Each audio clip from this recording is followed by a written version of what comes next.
That was something that I taught myself in college, where you hear every no possible, but I still apply. Heck, I even applied for scholarship for Spanish children. Even if I had to say hola, I did not care. I went and I applied.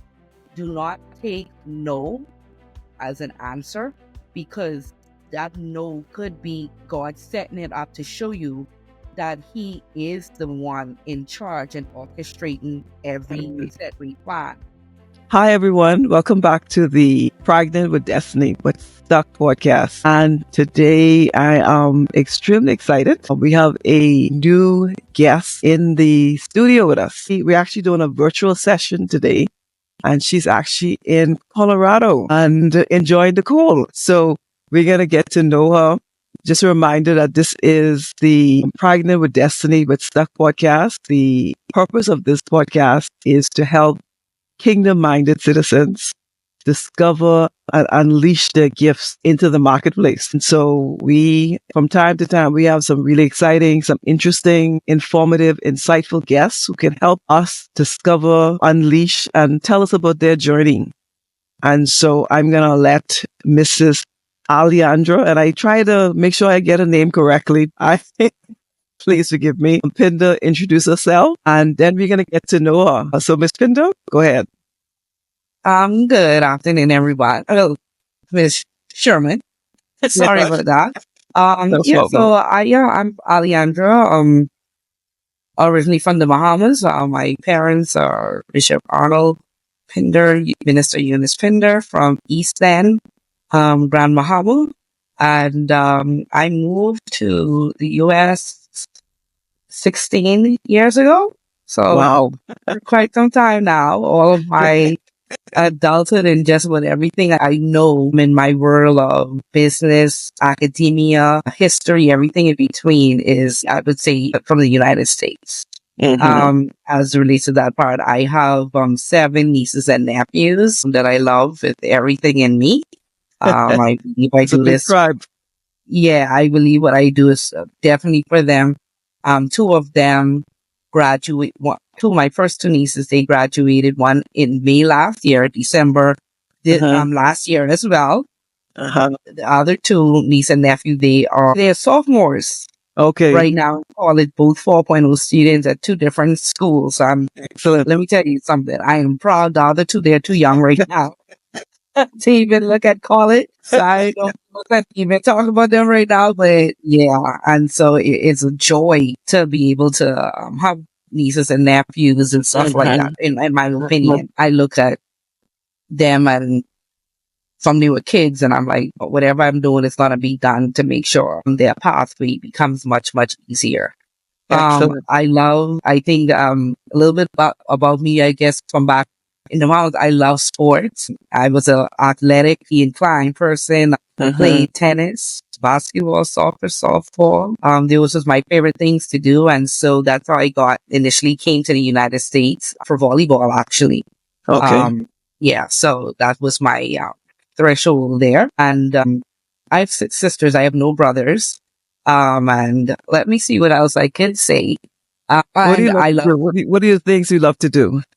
It's going to sound weird and boring, but I love the internet. That's my favorite thing to do on a daily basis, right? Okay. But it's what I do on the internet, right? So YouTube, I can watch a church video at least every hour of the day, as long as I'm awake. That's crazy. But I also love watching politics. I love immigration law, stuff like that. I love policies. So those are my main 2 things that I watch like every day. Nice. I love shopping. It's a problem. It's a problem. I like how you plug that in there. It's a problem. Yeah, it's a problem. Now, my shopping is a bit weird. When I say shopping, it would be assumed like I like clothes, shoes, and stuff, but that's not me. I'm like the different type of shop.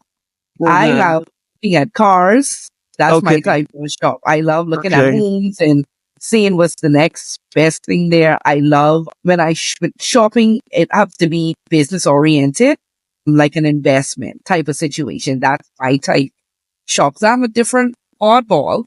And I just, my last favorite thing to do I believe would be, I like somehow talking to God a lot.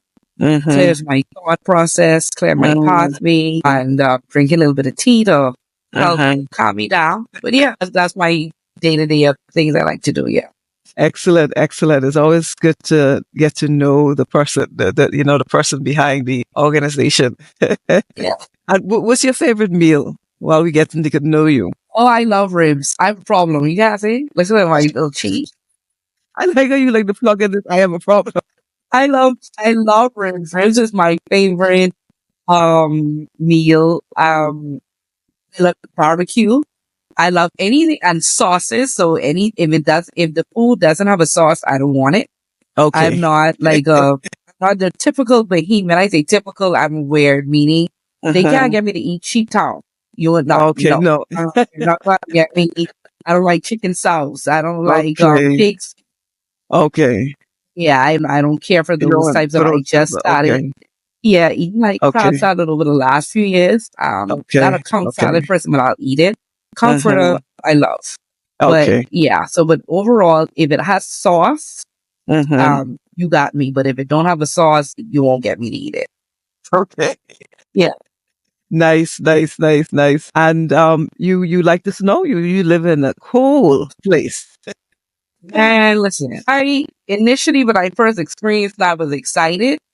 Then when you traveling and you pressing brakes and your car and you stop it, that's a whole different animal. So and then snow is dirty. Like it gets your clothes dirty, it gets your car dirty, and I don't like that. So but overall it's beautiful. I like the weather sometimes, and you don't have to be in the sun. I love the fact that when I have to get a blowout, it keeps my hair longer than usual. I'm a natural girl, so I'm very natural.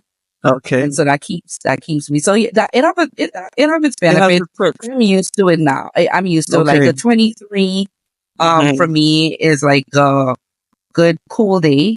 A 40 is a hot day for me at that point. And so when I come home and people wearing jacket at 70, I'm like, maybe it's just me right now. And it's nothing against them. It's just now when you in negative 12. Yeah, exactly. Yeah, kind of. Perspective. You're going to work at negative 12 now. It tends to be like, Yeah. Understood. Yeah. Understood. So tell us about your organization. You know, what is the name and what it does and all that good stuff. So I have an organization called Your Faith Recruitment and Educational Consultants, YFREC. That actually started in, I believe, 2019. And I'll get to later on how it even got started in a minute. But it deals with preparation of students for undergrad and graduate who want to go to college, whether it be the US, Canada, UK, Germany, stuff like that. And what I love doing, I love teaching. So teaching, that's what I went to college for. That's what I still do, actually. I'm still teaching in the classrooms and stuff like that. And beyond just being a recruiter, bringing students into college, I wanted to teach them the process. I didn't want those recruiters just be like, okay, let me fill out the application for you type of situation or anything like that. I wanted to teach my students how to apply for college. I wanted to teach them how to write a personal statement, how to write a CV, how to internship, how to interview for internships, where you find it, all of those different things. Even though I started it in 2019, it didn't start off initially giving them all of my resources and tools. My thought process of that came 2020, COVID pandemic. I had COVID for 5 months. I was dying. Wow. I mean, and literally almost kicked the bucket in COVID. Thank you for getting me out of that. And it was in that moment, I was like, my students, if something happened to me, my students won't know how to navigate through this process. They won't know how to navigate through America at large. 2019 already was a rough year for me. Although I had recruited 89 students for the first time that came through my YFREC program all at once, I had lost a student earlier that year, that April 2018.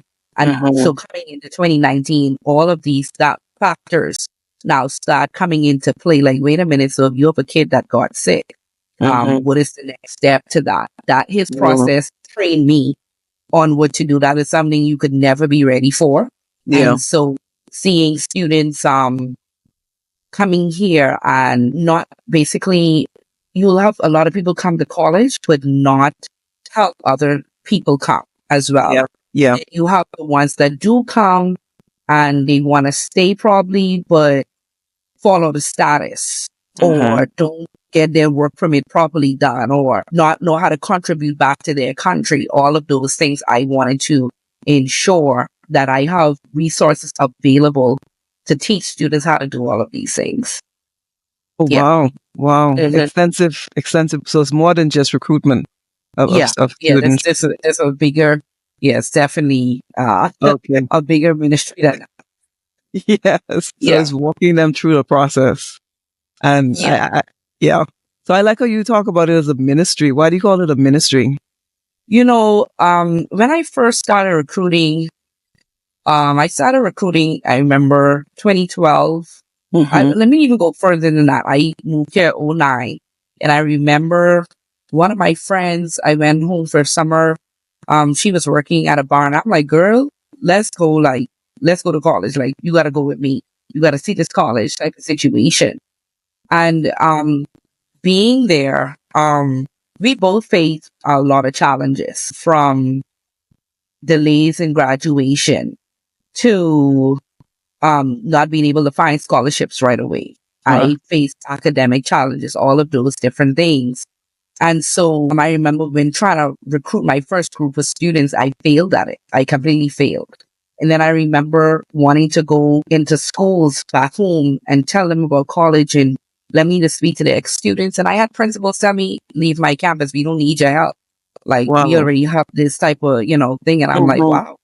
And I remember when I recruited my first 16 students from Tabernacle Baptist and East Rock High from, what's his name? Norris Bean, and Miss Bean, the owners of the school. And then Mr. Ivan Butler was the principal at the time. It was the first time when I recruited a kid, I ever had to see a parent cry. And I'm like, why is this parent crying? Like, it's just college. It's just like a scholarship. Like, what's the big deal? I didn't understand. And she began to cry. And she said, this is going to be the first child in my family to ever go on to school. And I'm like, oh, I didn't think about that. And so I started doing a little bit more digging. And really, out of the 16 students, maybe only 4 of them had a 2-parent household. And as I continue to recruit even more bigger numbers, I would see at least 90% of my students came from a first-parent household. I mean, a single-parent household, or if it was 2-parent household, they would still be the first in their families to go. But I noticed something when we would be recruiting them is everything you think of can go wrong. I talking about from visas to challenge of bank letters to all of a sudden medical, like any little thing to stop this kid from going to school. It was like these roadblocks that you wouldn't even think of for the regular recruiter. Like, it was like coming out of nowhere. And one day, the Lord just said to me, this is happening because this is not just recruiting. You are breaking generational curses. And as a result of that, you are under a lot of spiritual attack from the devil, because he doesn't want that to succeed. And I'm like, wow, I never thought about it like that. And then that was one side of it. And then the other part for why it became ministry, you see evangelists go out all the time speaking about Jesus and bringing them to the church. But there's a bigger side to that I never understood. For instance, picking up parents from the airport. Some parents didn't have a place to get a hotel. I would bring these parents to stay in my home. Strangers, never met them until that moment, but they didn't have a place to live. And I would bring them to my home. It would be, my students would get sick throughout the semester. Even if it was 5 o'clock in the morning, I had to get up, wipe my eyes off and hurry up, bathe, Wow. we call wipe off Bahamians, right? Yeah, yeah, yeah. And then I would have to go to these kids at the hospital 5 o'clock, 4 o'clock in the morning and stay there until either their parent could come over or take them to the pharmacy, or if some of them didn't have food, I would go to the grocery store and fill up like 3 to 4 Mhm, carts of mhm, groceries and mhm, bag them up, put each name, and then privately mhm, have them come to my car one by one, so none of them could ever be embarrassed and mhm. say, "Oh, well, I have to take food." It's my, things like that you go through. This is the side that people do not see. See, yeah, And not all recruiters do it. yeah, But that's a part of why I consider this a ministry. yeah. Wow. Yeah. Yeah. As you speak, I think of this from the Bible, and as a term I use, you are a destiny helper. You're changing through your work. It is- You never know where the students you help, the path where they will end up. And by you opening the door for them to get into college and assist them in that program, you are helping them along in their journey. Yeah, you see what I'm saying. I hope you Yeah. understand. Yeah. Yeah. Yeah. Do you Most see definitely. yourself like that, a destiny helper? Somebody else said it to me before, but to be honest with you, I had never thought of it like that. I just initially, or because we had the guy who trained me was an international recruiter, Trevor Lewis.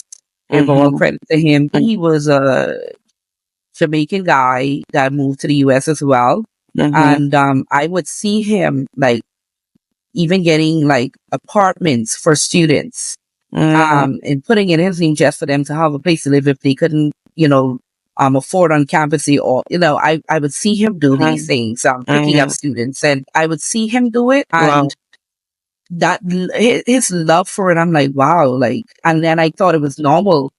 To be Mm-hmm. honest, I thought it was normal to tell other recruiters from other colleges looking at me like, you gotta be crazy. Like, Are you crazy? You're using your money of your personal funds to do this, and I'm telling you, I've purchased passports for students. I've paid for student visas. I've done a Mhm. lot. I have done a Wow. lot. Wow. And so you don't think of it, like Mhm. that. Not at the time, you don't even count, like, look what I did. Look at all Yeah. these things until like later on, and Mhm. you start speaking to normal recruiters, normal people Mhm. thinking, and they're Mhm. like, you're doing way too much. And Mhm. that's when I was like, wait, I didn't think about all of All of these that. things here. All of that. What Yeah. drives you to do that? What do you think drives you to go that extra? When I first came to college, I wish I had Wow. mentorship. When I Mm, first came, I wished I mm, had someone to take me off campus, and but anybody who did take me had to pay them, right? But mhm. I wish and guess what? Let me take Mhm. because I did have one of my friends who went to college with me. Her mom is, she lives in Freeport now, Karen Akadi. I remember she would pick us up every so often and take us off campus and get some Mhm. food. And so I enjoyed that part. But there were a lot of times, when I couldn't go off campus. There was a lot of time that I didn't have mentors, meaning that I Mhm. didn't have anybody to speak to even Mhm. ask about, okay, so what do I do next? What is Mhm. credits? What does the GPA, like, how does that work? How to become a junior? So like all of these different things. Of Mhm. course, my parents did their part. They initially Yeah. paid for my school fee for me to go. Anything that I wanted and could have had to my hand, they were giving it to me as I needed. But there came a time when they could not. And that's Yeah. when it all illuminated. Everything was like, wait a minute now, what's going on here? And my friends as well, looking at their experience and their struggles, Uh-huh. saying, wow, if they also had help, Yeah. um, they would have been able to do that. So I'm even sensitive. And I was we were the first organization to not just recruit Bahamian students, Mm. but all nationalities, Mm. within the Bahamas. Mm. And this was even before before my organization started, but Mhm. Mhm. recruiting non-Bahamians as well, because I had friends, I would ask them why they didn't apply for a scholarship. And they would be like, because we're not Bahamians. I'm like, what are you talking about? Like, you come to Bahamas, you sound just like me. What do you mean you're not a Bahamian? Like, like I was lost. And they was like, oh, you don't know? I'm like, no, what? And it was like, well, then they gave me the rules of not being able to obtain Bahamian citizenship because of their parents and stuff like that. And I was, wow, I didn't know that. And that's when they would share things like discrimination. And I'm like, but you only have Black people in the country. How you all discriminated? I didn't know that there was another side. Like I didn't know. And I was like, wow. And so all of those experiences helped me realize every resource and every course that we have in the program is geared towards something me or one of my friends experienced and realized that there would be a need for this. And so crazy. 16 years later, the same needs that I saw in 2009 and so on are the same needs that I see in 2025. Wow. From the same country. From the same country. Yeah. Yeah. Yeah. Wow. That's amazing, eh? Yeah, man. So, I'm really in awe. I admire the level of dedication and the amount of work that your organization does. That's really tremendous. And like I said, you never know where the students that you help, where their path leads, and that you've opened. I think of Joseph is one of my favorite characters in the Bible, and I think of Joseph and the butler. Joseph meeting the butler was a destiny moment, and you may be creating destiny moments for those students. That's how I see you and the work that you do. Yeah. Definitely my goal for all of them, and this is why even my students who are in PhDs or in the master's program, and they are mostly all in research programs, I make sure all of them know whatever research you're working on. I don't care if it's cancer. I don't care if it's all. Just make sure that research is geared towards helping the home country. Yes. Make sure whatever, because we have very limited research already in the Caribbean. And so if I could help where we have more research that geared towards how could we help that situation going on, that is what I gear everything towards. And so everything that I do is always to make sure it's going to advance the Caribbean one way or the other. Wow. America, of course. Yeah. It's a partnership. Yeah, America done made me. Yes. So, it's a partnership. So how many students have you helped through your program so far? Even with, I would say before and in between, when I say before, from 2013 to now, we have well over 1,000 students. Oh, wow. Well over 1,000. Probably getting about 1,500 right now when I think about it. And we secured about 30 million in scholarships within that time frame. Wow. That's tremendous. That's huge. That's huge. Yeah. So how did you get all started at this great? $30 million of scholarships and over 1,500 students or so. How did you get started on this journey to that? Because that's tremendous. That's great. So I'll be honest. If I tell you it started from I was in college, I'll tell you that's a lie from the pit of hell, right? So I remember being in preschool. I played a lot of games. I could be honest and tell you that I did not remember.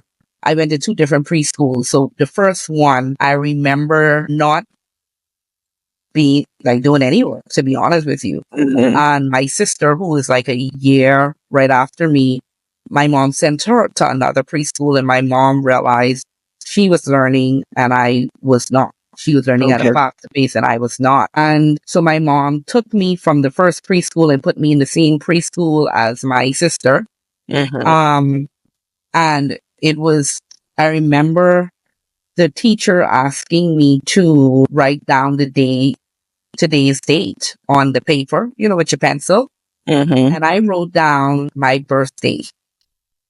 Wow. Right? I wrote down my birthday, and I remember her saying, no, you have it wrong. I said, write down today's date. And again, I wrote down my birthday like 3 times. The third time, well, the fourth time she beat me, saying that I was supposed to know the day of the week. During that time, I did not even know how to spell my own name. This was not like I was 2 or 3 years old. I'm like now 5, 6 years old. And my mommy them having to teach me how to write my name with, the teacher would give them the stuff to trace. And I was like, but my name is spelled ALE. Like, that's it. He's like, no, you have to learn how to spell your whole name.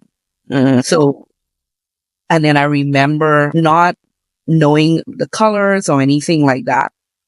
And so I just used to, although of course eventually I started learning those things, I remember as I look back, I remember just getting beaten to kind of restructure the way I did things versus saying, this is how you should do it.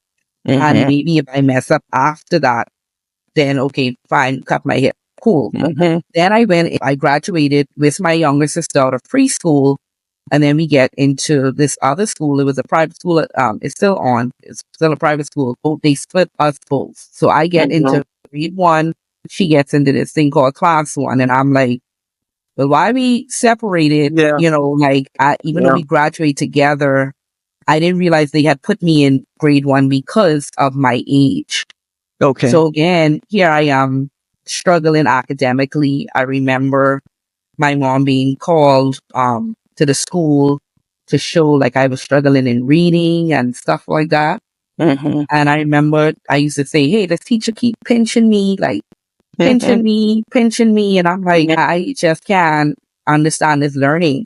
And so we had this PE teacher that said to us, does anybody know how to jump rope? So I'm like, no, I don't know how to jump rope. I'm like, but I said, this is my first time ever seeing skipping ropes and all this stuff. And I saw I had to sit on the floor in PE. All the kids who didn't know how to do it had to basically sit on the floor until PE was finished. While you got to see these other kids have fun. And at the time, PE is like twice a week during those days. It looks like they don't do that no more, right? And so I remember going home and my dad had this cotton scarf that was long enough for me to jump rope. And he went to church, and boy, oh boy, I taught myself how to jump rope with his scarf. So when PE came that Wednesday, and he said, okay, does anybody who knows how to jump rope? If you know how to jump rope, take up a rope and jump. So I jump in, ready all around, kind of show off that I knew how to jump. And I was so excited. I was so excited now that I could have been a part.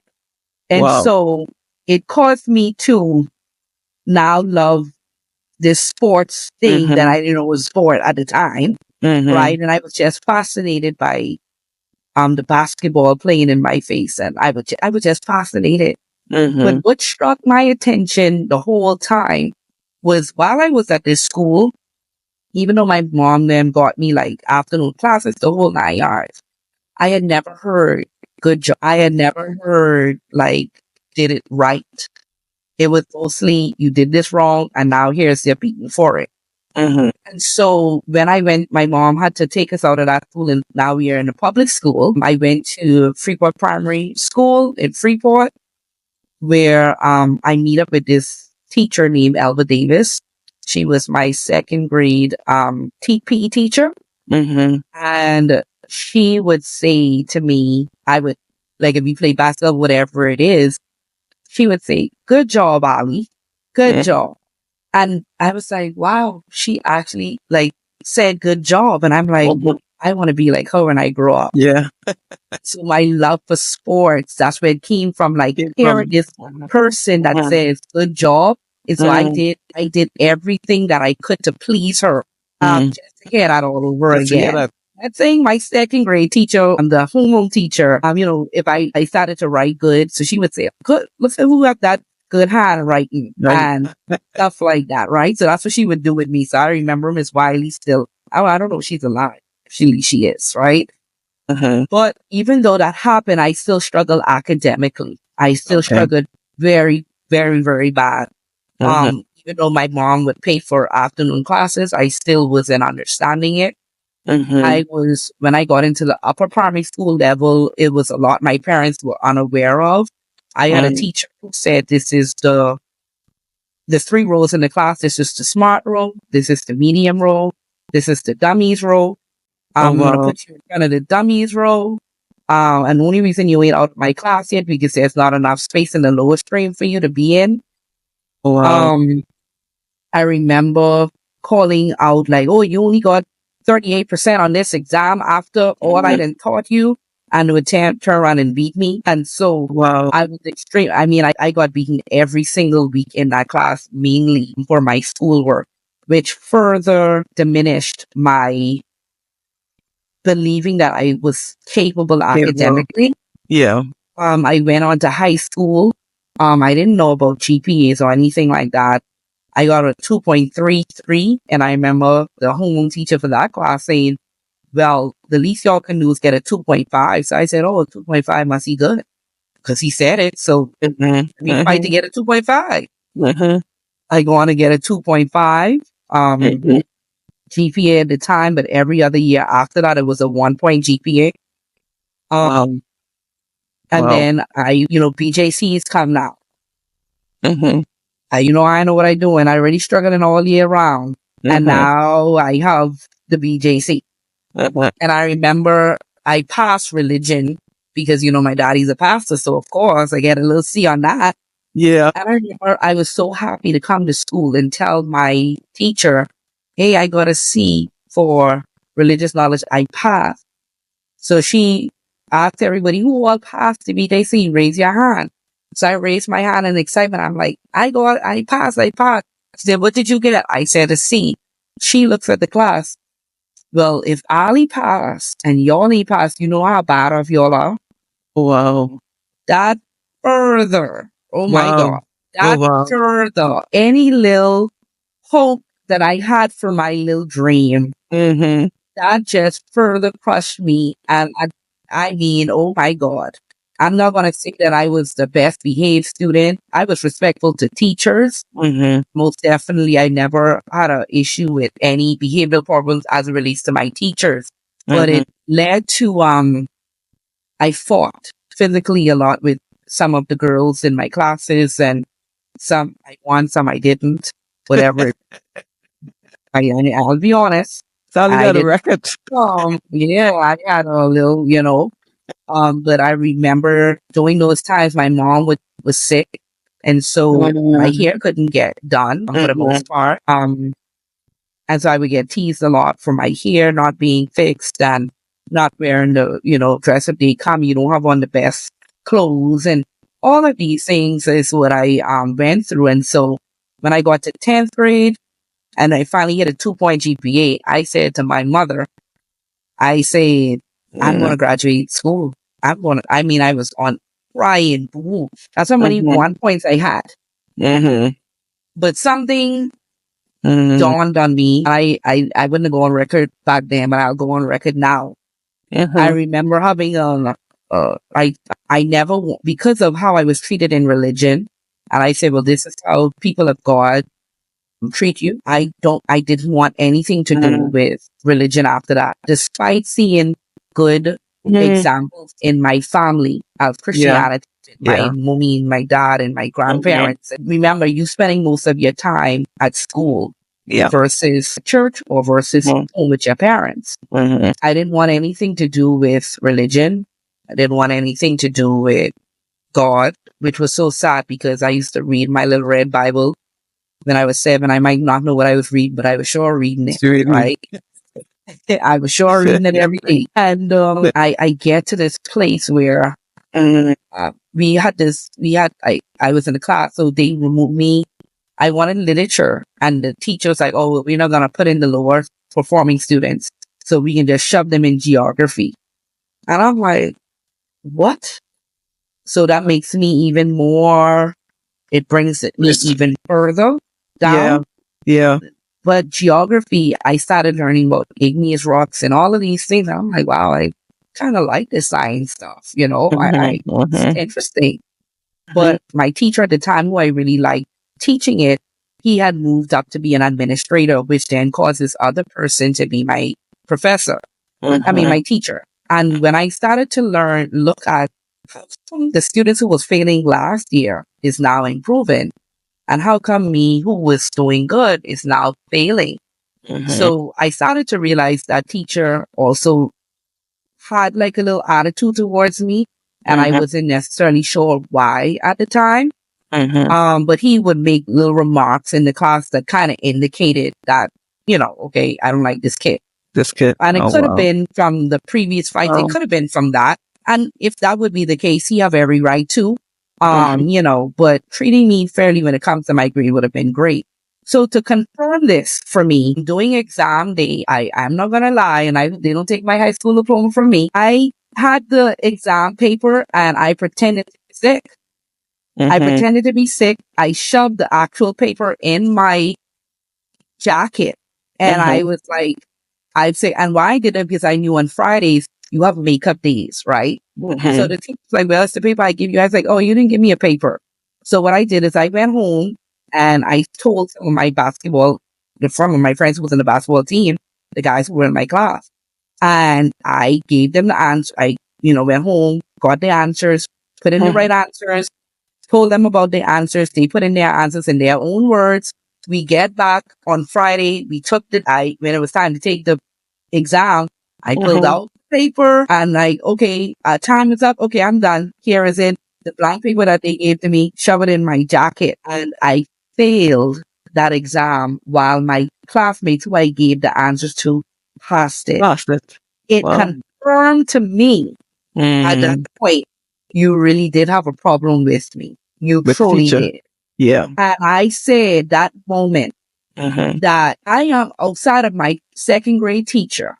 When I become a teacher, I'm going to make sure that I become the teacher that I did not have.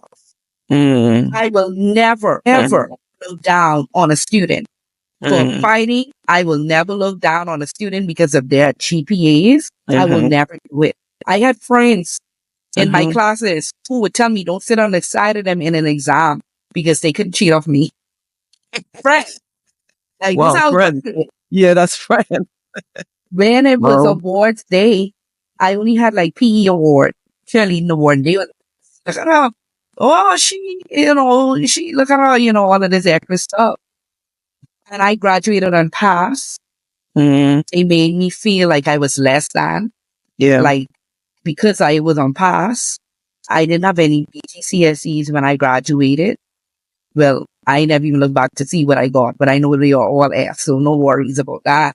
I didn't have any SATs or anything. And I remember one of my teachers asking who all going to college. This was like that January before we graduate. And I said, me, I'm going to go. And this girl looked at me like, they always say they go into college and never go. But what she did not know was at the age of 10, from a family member, when I heard that you ain't gonna never be nothing. You ain't going nowhere. You ain't ever going to college. Your parents ain't gonna pay for nothing. We ain't got no money and you too dumb to get a scholarship. And I turned to my aunt. My aunt wasn't the person who said this thing, but I asked my aunt, I say, what year will I graduate high school? She said, how old are you now? So I told her, I said, what grade you in? I say, I'm in grade 5. And so she said, okay, will you graduate in 2008? I said, I started calculating on my little fingers. And I said, well, and I looked at the person, I said, watch this. I said, I'm going to take a break. After I graduate high school, I was in primary school now saying this. But 2009, I going off to college and I go into the US. I was only 10. What am I saying? Obviously, God was putting that at the age of 14 on my birthday in my room. Here is this light appears and I hear this voice that says, I'm calling you to bless the nation, bless people. And I'm like, I ain't got no money. Wow. I'm not getting no money. Wow. So, and it's true that, and so, my friend's mom, my friend had already went to college. So my friend mom tell my mom about Florida Memorial at the time. We ended up connecting with, Trevor Lewis at the time, who then reached out to recruit me. He said, listen, no, you don't have the GPA or anything like that, but I'm going to, I'm going to let you in. We're gonna give you two things: a promise and a future. Mm-hmm. And that's how I got to the college part of it. Mm-hmm. And through me, I dropped out remember I said I wasn't checking for God, wasn't even looking at him, but my previous experience. Mm-hmm. And I get to school and happen to drop out the first semester. After the first semester, drop out funding, all of this finances was an issue. I never heard about scholarships. And even if I did, like, I'm not academically inclined to apply. No way. Right. And so then here it comes, that voice that I heard at 14. Wow. Revisits me again in 2009. But this time with the introduction of who he is. Oh, wow. Wow. And I was headed back. My parents was taking me on a Christmas trip and said, we going away and you need a break. I'm like, okay, yeah, take me please from this island. I need a break. And I said, nothing could stop me now from going back. Nothing. Yeah, Man, nothing. listen, Wow. if you know about Discovery, Mm-hmm. all I heard was Aleandra Pinder on the mic over the PA system. You need to come off the ship. I open my door and see like 4 or 5 security. I'm like, what in the world? What did I do? Oh, your stuff is not, your stuff is expired. I'm like, huh? And I came off the ship. I had to leave my parents on. I'm like, no, y'all gotta go because I need my leave. So, go. I need my leave. And they left, but being there, I was outside by myself. Nobody was there. And I hear that voice said, you had your eyes on man. Take your eyes off man and put it back on me. I run. I say, nobody here. I ran for my life. Ran. And then I heard the voice say, you could run and you could hide. But when I'm ready for you, I'm going to come to you. I get home. I'm like telling my friends, I'm like, y'all wouldn't believe what I just heard. I think I going crazy. Something got me tripping. They say, are you okay? I'm like, y'all, something ain't right. And so I said, anyway, let me turn off Chris Brown. I move into the beat. Chris Brown, I love Chris Brown. But here is the strange thing about YouTube. All videos on YouTube, R&B and R&B, hip hop with hip hop, gospel with gospel. Why would a gospel video be where the R&B was? I don't know, my stuff was gospel to begin with. But I thought it was Chris Brown singing in church. So I clicked the video, but it was Shirley Caesar singing a song. He'll do it again. You'll do it again. The presence is strange presence I've never felt walk into the room. And I'm like, what is that? And then this next video called I Hope You Fail by Jamal Brown. I said, who this preacher think he talking to? Talking about he want people to fail. I said, no, I gotta hear what he have to say. And I clicked that video and he began to talk about how he was a high school dropout, got a GED, went on to Morehouse College and so on. Then he talked about Michael Jordan's story. Then he talked about Henry Ford. Like he began to bring up and he began to say, failure is the price tag to success. I ate every word up. And he said, turn to the scripture. I opened that. I found this online Bible. When I began reading it, let's say that was 6 o'clock that evening. I didn't catch myself from reading until 8 o'clock a.m. that next morning. Wow. I didn't sleep. I didn't move. I don't even remember if I used the bath. I was so mesmerized.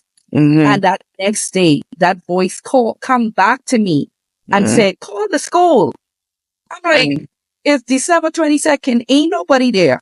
The voice said, I said, call, obey me.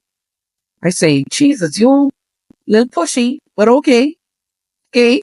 I was getting scared because he was getting more angry with me than I'm like, whose future this is? The message said, this is Trevor Lou's office. I won't be back until January 7th. And so we are out of office for Christmas break. So I hang up he said, leave a message. The voice come back, leave a message. I hang up the phone. I said, that's so dumb. They already ain't gonna be there till January 7th. So what's the purpose? Then the voice call and leave a message. Obey me. And I said, oh my God. So I said, okay, if this wouldn't cause me not to be hearing this screen voice no more, let me just go ahead and leave the message.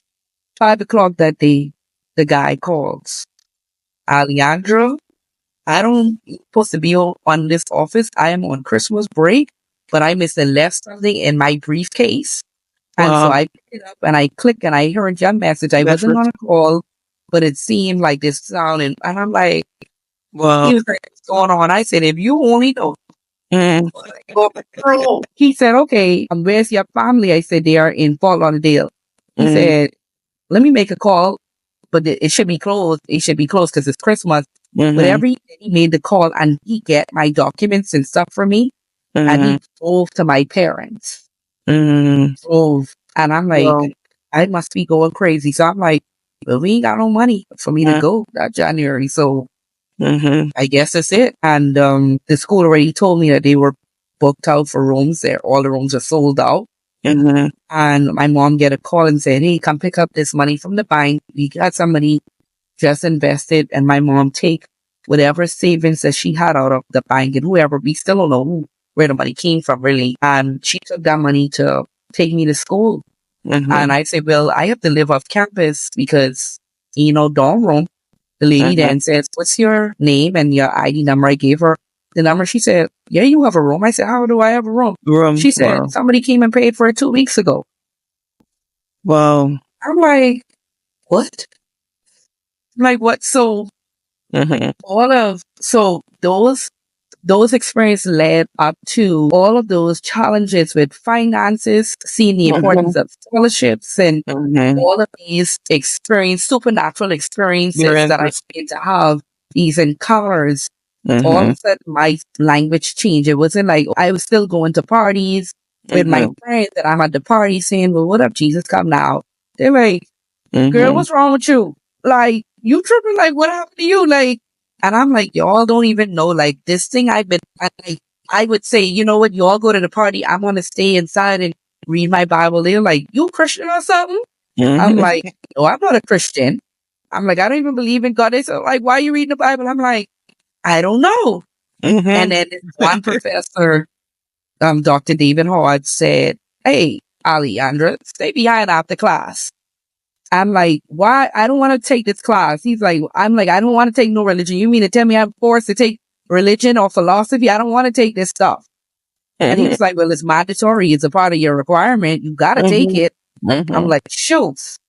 And so he asked me to stay after class. And he said, you a Christian? I said, of course not. He said, you a Muslim or something? I said, no. He said, what are you? I said, well, don't tell nobody, but I don't believe in God. I don't believe in those things. And he said, you a liar. I'm like, you're going to lie and tell me about my belief? Nah, I'm like, you're not supposed to be talking about this with me because we're in the United States. You're supposed to be talking about this. He said, no, but fire me if you want to. But I'm telling you exactly that you are a child of God. You are called to be a part of Christ. And you want to find out real fast. And you have been called before the foundation of this earth. You just ain't know it yet. No, it's yet. And I'm like, whatever. Purpose. I'm like, okay, whatever. And I walked out. And I took off that. My parents didn't tell me that we didn't have money to go back the following year, but that within that year, I stayed back in the Bahamas. I started having this real supernatural encounters with him. I started to go to church more with my dad. And then I started getting connected to Apostle Carolyn Cooper and Vedas for Christ Ministries in Freeport, where I learned the art of prayer, learned more about fasting. I know about these stuff from my church as well, but their environment was different because I started to see more young people that I identify with a little bit more, so it was different. So she said 12 o'clock a.m. is prayer meeting. I was there. And she said 5, I was there. And she said fast, whatever, how long, I was doing it. You're doing that. But I didn't realize that it was building spiritual strength at the time. And I didn't know God was building my spiritual strength to handle what was about to come and bring me back to the United States. Mm-hmm. And I had and then one day I was like, I want to go back to college. I said, and he had told me to stay. God had said, no, I need you to stay out this semester. I need you to stay home. My mother says, this better be God you here, because you done have us ready to put you back in school with this money, all this stuff. This better be God. I'm like, Yeah. it me to go home. And I did.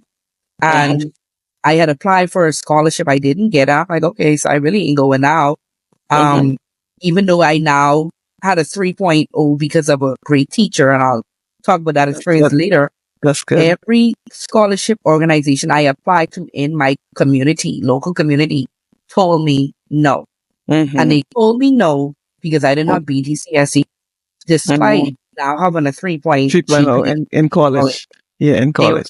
They were to give me opportunity and a chance. They constantly brought up my high school stuff, history. Yeah. History, which then made me realize whenever I have an opportunity to help somebody, I will give them the opportunity and let them themselves. Yeah. And so I started getting angry with God. I'm like, you brought me back here for what? For me to have no job, not to have no money, not to work? You would think I would suffer in that. You would think I would suffer. Right? But in our little mind, yeah. And I just was like, I'm going to go back in your church and I'm going to tell you I want nothing to do with you. And I walked into the church that night and everybody on their knees praying. And I'm like, I'm not about to get on my knees. You already done cost me all of this. You done cost me my whole education. I don't want to be here. And little boy he was 6 at the time. He walked over to me. And God said, give yourself away so that he can use you. He repeated the song. And then this came on this kid. And I was like, whatever. So I went home and I got a call at 6 a.m. that morning and says, Ali, are you home? I'm like, well, where are you calling? You called the household. What you mean? And it was like, well, we want you to turn on the TV and go to Facebook. I'm like, I said, what's wrong? Your friends were just killed. Oh, wow. And I'm like, what do you mean my friends just got killed? I just spoke to my friends. I was in trouble that day. I missed the fight. Or they didn't even exist. I'm like, I just told we had planned to go to Disney World to Halloween for nights. What do you mean, my friends? So my friends we did everything together. All the friends, they were sent back home in a body. The next day, Ministry of Ed calls and says, we approve your scholarship. And I'm like, you was holding my scholarship and everything in between so that I would have not died with my friends. And when I turned back, I never dropped out of school ever again. And I made a vow that I'm creating programs of awareness and programs to teach people about financial aid. Yeah. You imagine going into a financial aid office and the minute they hear your accent, they tell you, oh, you don't qualify. You ain't even ask me if I born in the United States. Nothing. You ain't ask me if I'm a naturalized U.S. citizen. You ain't ask me if I'm nothing. Just my accent alone disqualified me. Okay? My previous pass of my BDCSEs automatically disqualifies me from getting an opportunity. And so I educated myself in the process. And I told him, and I added the secular component to educating myself and the spiritual component. And I would tell my friends, y'all want a scholarship? They was like, of course we do. They was like, well, what we have to do? I say, y'all got to fast from 5 a.m. to 5 p.m. They was like, what? They said, well, I did like, we can't eat just to get a scholarship. I say, oh, why not? And they would be like, man, Ali, anyway, we're going to try it. And they would do it, and we would all march to that office, and we would all have a scholarship. So all of these, every little thing was my training ground for this. Yeah. It's spiritual preparation. Yeah. Wow. Yeah. Wow. You. Now Now I understand. Now we can understand why you call it a ministry. Now we definitely understand. It's a God work that you're doing. And I think your journey, your experiences is part of the reason why you go the extra mile in your work that you do. Yeah. It was part of now because you travel a certain path, you understand people and their struggles and their challenges better than anyone because you would have experienced it. Yeah, definitely. I mean, from hiding my friends in the dorm room because they can't afford living accommodations, Mm-hmm. given me using each other student ID just to eat in the cafeteria. Just to eat. Yeah. I mean, listen, I Yeah. mean, You've been through it all. sleeping on office floors, beating in Facebooks, and all of these experience going without groceries and stuff like that. All of it was a part of what was going to come Yeah. to me. And I look back and be like, oh my God, I can't even believe, like, God, you torture, Yeah. just for these students not to be able to, Yeah. go through, all of these different avenues for Yeah. the most part. But yeah, Yeah. it was, Yeah. it was yeah. You have an amazing, what you've experienced, gone through, disappointment, they've been told that they'd never make it, never go to college, struggle, and they come from a home where their parents are struggling and they don't see no hope in terms of college, in terms of a future, academic future. So speak to that student, encourage, what would you say to them? I want every student to understand, even if you hear you don't qualify, still apply. That was something that I taught myself in college, where you hear every no possible, but I still apply. Heck, I even applied for scholarship for Spanish children. Even if I had to say, hola, I did not care. I went and I applied. Do not take no as an answer, because that no could be God setting it up to show you that He is the one in charge and orchestrating every set we plan. The second thing, what I've done over the years with colleges, and they can even find a pathway like this, is I've negotiated with many, many colleges on behalf of our students. I'm like, if you want me to come and recruit for you, this is what I need. I need you to remove the BDCSEs as a requirement, the SATs as a requirement. I want you to trust me, even if I bring a college with just a 2.0 student to you, to give me that scholarship for that kid, because I am seeing something in that student that you might not be able to see right now. And I assure you that I will mentor that student until they become the success student that you want them to be. Wow. Many times I've done that with colleges and they would take my word on it. And I've done that repeatedly and saw where my students went on and be successful. The other thing I want students to do is find mentors in areas that you want to succeed in. My mentor, like I mentioned earlier, Dr. David Hodge, the guy who saw me and was like, you a Christian? Well, he has 2 doctorate degrees, maybe 3 masters, whatever. Wow. That man took me, classmate, he took me to Georgia to see what graduate programs would look like, to expose. He took me to schools where there were only one Black person on the wall, just to show me this is what you are up against. He walked me through what this would look like and what I would look like coming out on the other end of it. I didn't even pay for those trips, but he made sure I understood. I went on, they need to look into mentors who are willing to invest. Now, it may come in 2025, I'll be Dr. Aleandra Pinder.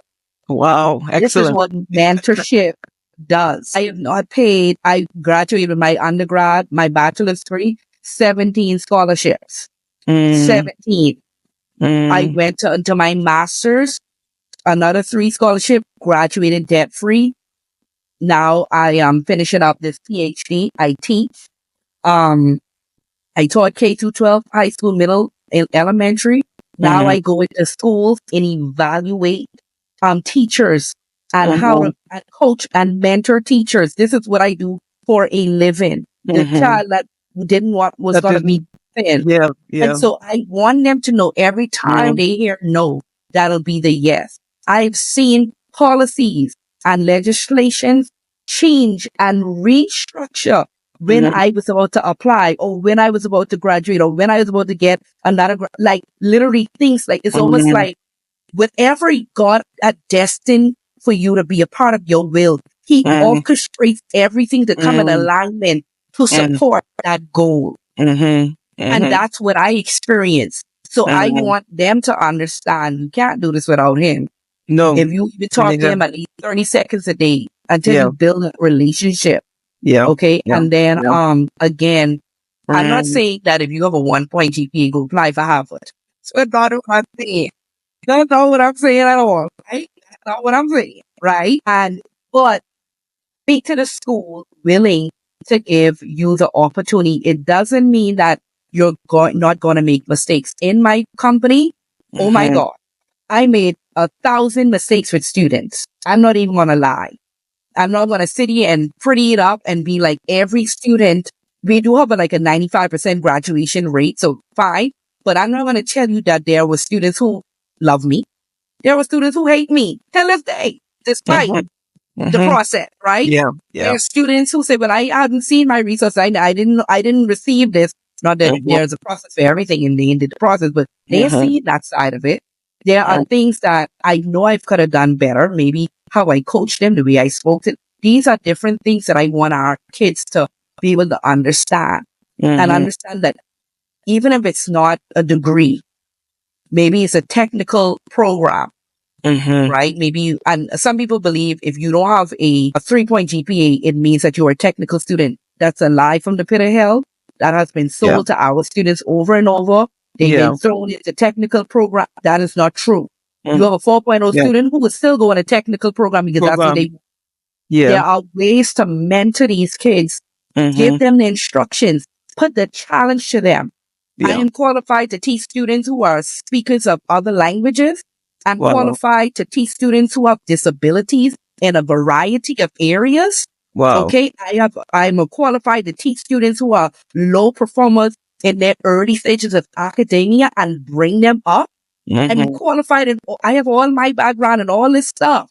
So that's why I can say that wherever you are, if you find the right mentor and you find the purpose that you were called, you were birthed and created to do, believe me, and I assure you, you will be able to succeed. Yes. And if they need mentorship, I have a whole lot of students right now who are doing their PhDs. I have students who graduated their doctorates. I have students who have finished their masters, who currently in the masters. And I only believe in fully funded masters and PhDs. I don't believe in paying for no masters and no PhD degree. If they want something like that, you don't know where. No, thank you. Sounds good. Thank you so much. I want to congratulate you again. So, a doctorate degree. Excellent. Excellent. Yes. Almost. Almost. Yeah. Not more. I have enough graduate certification. I have too much now. That's it. This is my last round. That's it. I'm done. Yeah, that's on my bucket list. That's on my bucket list to do. I have a master's in chemistry. That's on my bucket list to do a PhD. Wow. Okay. But I really appreciate you being a part of a session today. I mean, your work you're doing is amazing. Like I said, I'm not a person of fluff, so I'm fluffing you. I'm saying it from a spiritual perspective. You never know where the students you help, the destiny that God has for them, and God have you as the door opener, the person who opens the door to help them on their journey wherever God has them to go. And so the work you're doing is great. Like I'm going to say, like we said to Nehemiah, stay on the wall. Stay on the wall. Thank you. Stay on the wall. You're doing a great work. Don't come down. You're doing a great work. Thank you very much. I'll be ready to retire every day. I understand. Well, I forgot to shout out my fiance. I'm getting married. Yeah. I forgot Go right ahead. I forgot to shout him out. My spiritual leader, Pastor Rudy Roberts, and my spiritual leader, my pastor in Florida, Roger Grimes. I forgot to shout them out. But I have an uncle, Sean Pinder. He's in Texas. We text often as well. But my pinnacle of my foundational faith Definitely my parents are Yes. Pinder and Eunice Pinder. So parents train up the child in the way they should go. That's the Yes. truth. Very, Yes. very true. Yeah. Yes. And I know they must be so proud. And, Yes. Yes. Yeah, very much. They say it every week. Excellent. Yeah. And coaching, you talk about that too. I Mhm. let you go, but coaching and mentoring is so important. I always tell people that coaching and mentoring I'm a certified coach. Mhm. And I have a coach and I coach other people. Coaching is powerful. Mhm. And you talked about how vital, how instrumental that was on your journey. So that was very good. That's very Yeah, good. I just need Elon Musk to coach me now. That's my next. I That's need the this next, that's our next coach on your me. list. Yeah, I say I didn't get the coaching in all other area except the finance. The final, Let me get that coach. Because I know what you say.